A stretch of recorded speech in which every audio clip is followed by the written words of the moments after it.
Hello guys, this is Rich TV and welcome back to my channel. But before we start the devotional guys, I would like to shout out about yung first our channel na napunta rito at nag-join sa devotional. Shout out ng grabe sa John Ray Abiden, Daryl BS, Francis J. Canoy, Jerry Abok, Ben Lawrence Chonko, Kids Lars Marias, Young's TV, Midnight Chain Always Online, Clay Young's Vlog, Michael Aburita, Connie Vlog, SSCTV of Korea, Heart Ponsalan, Mark Anthony Balmoria, Mark Pamisa, Eliza Miharis, Kimberly Rimando, Clarice Silado, Shane Pindon, Jonalyn Milcar, Andolin Padiranga, Angel Manggiran, Gretchen Marie, Honestly Faith Gloria, Trescia, Maridil Cababasada, Rian Brisaga, Crystal Claire, Ria Bidad, Marian Comendador, RB Haralbi, and Kirk Andrew Ando.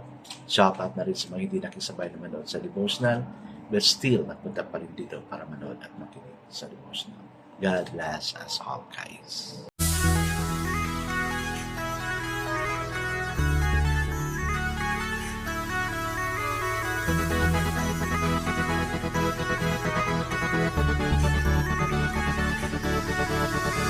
Rich TV, where you heard it, number one is on the top.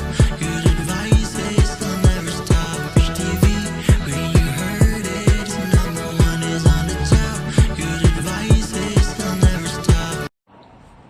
So, pahinga na naman tayo, no? And of course, yung mga grade 12 dan dyan, kinakabahan na excited kasi next week na talaga yung graduation. God bless you mga anak. I'm so happy I'm part of your journey's education. And you cannot deny I am part author of your success because I was once your teacher. Ang dami ko na na-produce na mga engineer, mga doctor, mga lawyer. And I praise God you can still remember. Sana kayo, maka-remember din kayo sa akin. No? I guess it's not proceed to our devotion. Let's open the Bible to 1 Corinthians chapter 15 verses 12 to 19. Still guys, I'm using the devotional study Bible because the words used is simplified na maintindihan talaga natin. Okay, the word of the Lord in 1 Corinthians chapter 15 verses 12 to 19 says, "But if it is preached that Christ has been raised from the dead, how can some of you say that there is no resurrection of the dead? If there is no resurrection of the dead, then not even Christ has been raised. And if Christ has not been raised, our preaching is useless, and so is your faith. More than that, we are then found to be false witness about God. For we have testified about God that He raised Christ from the dead, but He did not raise Him if in fact the dead are not raised. For if the dead are not raised, then Christ has not been raised either. And if Christ has not been raised, your faith is futile. You are still in your sins. Then those who have fallen asleep in Christ are lost. If only for this life we have hope in Christ, we are to be pitied more than all men. Amen. Amen. I guess that's so great. Lord God, it's your resurrection is a sign that you have defeated sin and death, O Lord God. Lord, nabuhay ka. Namatay after 3 days as what you have said. Nabuhay, O God. And we are serving a living God at this time. Lord, I know, mamamatay din kami, but we know, O Lord God, that our spirit will live with you, O God. Lord, help us not to go to hell, but instead to be with you. Help us to endorse ourselves before you, do things that glorify you, serve you, that you may be pleased in us, O Lord God. Lord, it's not through good words that we're saved, but it was through a communion with you, a good relationship with you, a closer relationship with you, that we may accept you, Lord God, and know more about you by reading the Bible. Lord, help us, convict us, O Lord God, na hindi kami masimplang, O Lord God, sa mga ginagawa, but instead to be serious and give us wisdom, knowledge, understanding, even as we read the Bible, na maintindihan namin, O Lord God, kung ano yung sinasabi mo para sa amin. Lord, bless each one and each one. Thank you for preserving their life, whatever circumstances they are in. Bless them and give them ease, O Lord God, so their joy may be complete. Yes, Lord, we commit all things to you. In Jesus' name we pray. Amen and amen.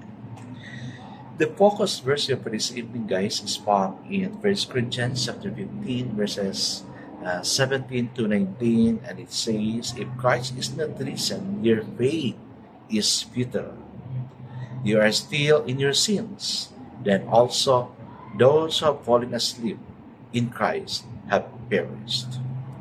If in this life only we have hope in Christ, we are all men the most pitiable. So the title of our devotion for this evening, guys, is A Realistic Esther.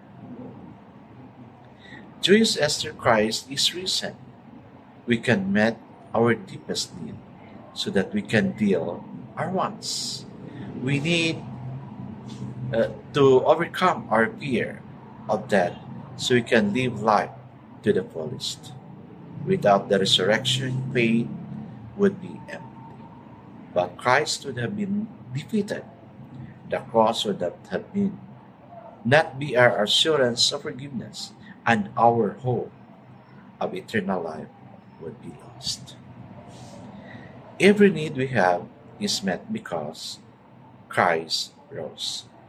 A realistic Easter is one in which we not only reflect on Jesus' resurrection, but also in which we realize our own. Christ lived and died to redeem us. He rose from the dead in defeat of death and to offer us a deathless life.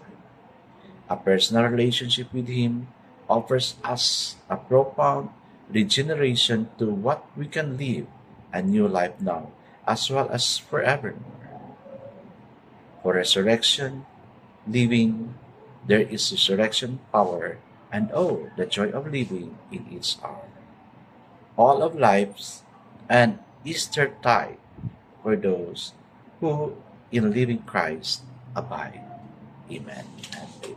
Gabi yung assurance, guys, no? Of course, because Jesus Christ was risen, so of course, there's also a chance for us to be risen when we die. No?